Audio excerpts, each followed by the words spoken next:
বৈশাখী মরশুমে মায়ের জন্য বানালাম পেটাই পরোটা আর মটন রেজালা। দুটোই কিন্তু আমার খুব ফেভারিট ফুড। যদিও পেটাই পরোটা বাড়িতে বানানোর চল বাঙালিদের মধ্যে বিশেষ নেই, তবুও কিন্তু ছোট থেকে এই বাড়িতে নববর্ষের দিন স্পেশাল মেনু বলতে ছিল মায়ের হাতে রান্না করা এই দুখানা ডিশ। তবে দিন পাল্টেছে, এবারই রীতিরেওয়াজও বদলেছে, তাই ওসব এখন অতীত। এবারে আমার মতো করে মাকে ট্রিট দেওয়ার পালা। পেটাই পরোটা নামটাই কিন্তু বেশ মজার, তাই না? জানেন তো, এককালে জেলখানার চোরদের মধ্যে নাকি প্রচলন ছিল এই খাবারের। আর এই মটন রেজালা সেটা মোগলাই খাবার। নবাব ওয়াহিদ আলী শাহের কিন্তু খানা খাজানার অন্যতম সম্ভার হিসাবে পেশ হতো এই খাবার।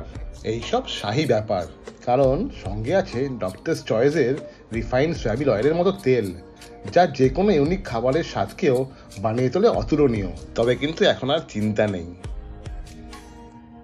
তুই বানিয়েছিস? কার ছিল দেখতে হবে তো। কেমন লাগছে? ভালো, তবে আমার চেয়েও ভালো হয়েছে।